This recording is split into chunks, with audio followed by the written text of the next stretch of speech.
That's it. It's over. There are no more single-family houses allowed in California from today going forward.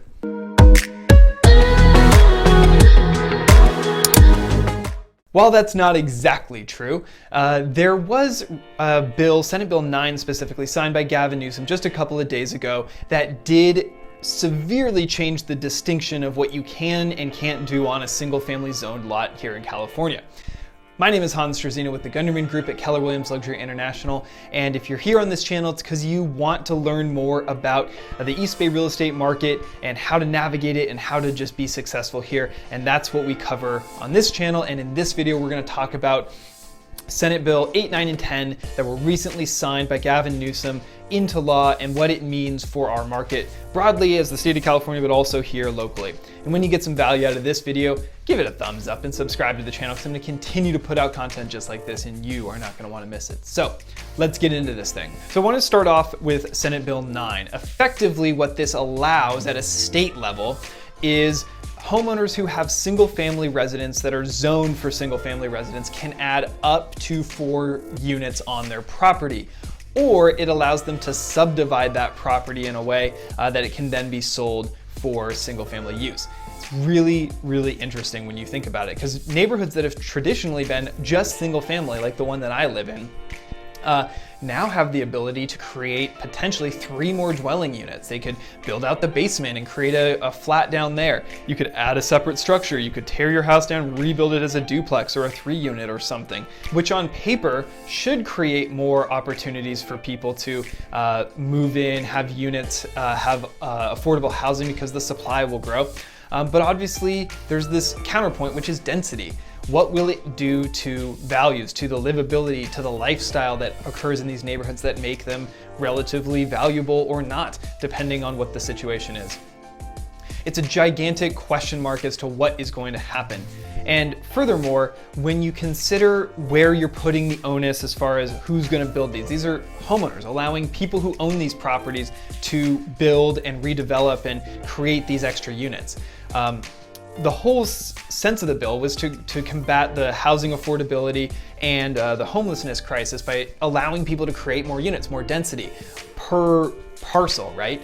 But who are the people who are actually going to be able to pay to do that? It's the homeowners, and specifically the homeowners with money to invest back into their homes. And because of the cost of construction and permits and labor right now, it is expensive to build homes. You know, I talked about this on other videos, but I have a architect friend who's telling me here in the city of Alameda specifically, if you want to do an addition off the back of your home, don't think about going up or vertical or whatever, you're looking at like $550 a square foot. Now that's of course when lumber was a little more expensive, so it may have edged down closer to 500, but nonetheless, that's a lot of money, right? That's a lot of money that someone has to put in to build something where it wasn't there before. And if you're talking about completely redeveloping a lot, tearing something down and then building something brand new, it gets quite expensive. And the people who are going to put that money in aren't necessarily just going to do it out of the kindness of their hearts. They're going to want to return on that money. They're going to want to make sure at least that money comes back to them if they go to sell it or rent it or whatever. It doesn't, on its face at least, address the homelessness and the housing shortage supply, because those units, those residents will want a premium. They're new, they're brand, you know, they're fancy, they're nice, it costs a lot of money to build them, they're going to want to recoup an investment. So it'll be really interesting to see if that actually plays out in that direction, or if people ultimately do so and then it doesn't totally push the higher end price points of these units for rent or for sale.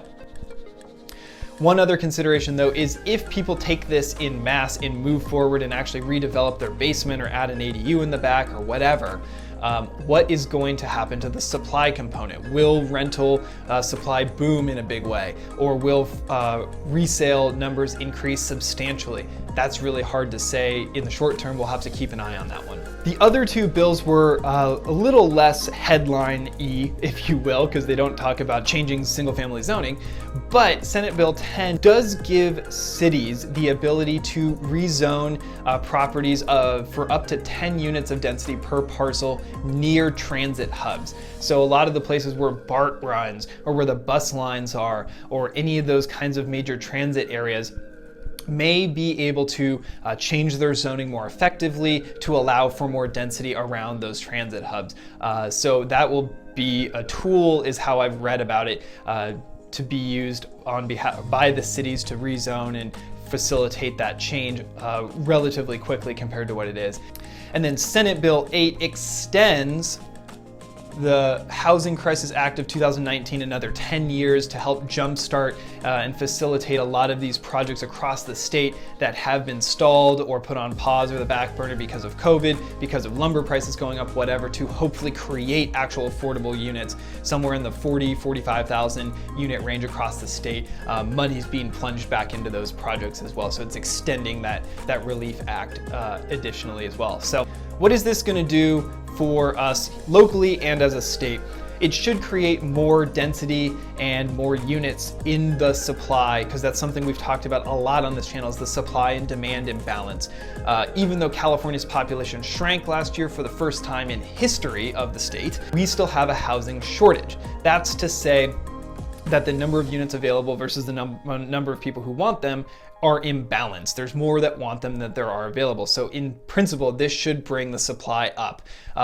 Of course, construction takes a long time and it is not an instant process like that. You're going to have new units. What you will see ultimately is, hopefully over time, new units being released to the marketplace, being sold, being rented, being traded, being resold, etc. And that should help alleviate some of this that we're seeing today.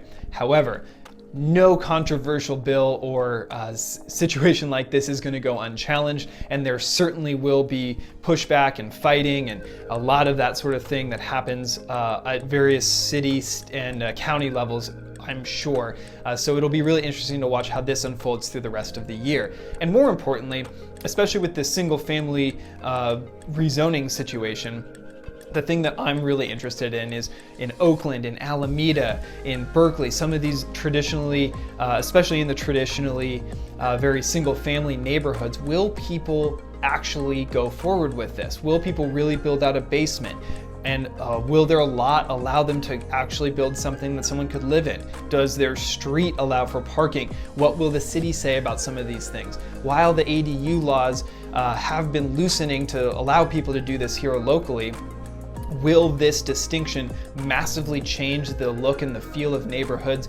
Hard to say. That's going to be a really interesting one to watch as well, because if you're going to buy into a neighborhood that has the ability, has a lot of large lots where people have the ability to subdivide or to build a separate structure or finish out a basement, in 5 to 10 years, it might change pretty drastically the vibe, the feel, the price, everything of that neighborhood. So be really aware of what's around you when you're buying or you're considering buying, and what that might look like here in the next 5 to 10 years. So hopefully you got some value out of that, and since you did, give the video a thumbs up and subscribe to the channel, because I'm going to continue to put out weekly content just like this and you're not going to want to miss it. So without any further ado, this is Struzyna with the Gunderman Group at Keller Williams Luxury International signing off for now. See you on the next one.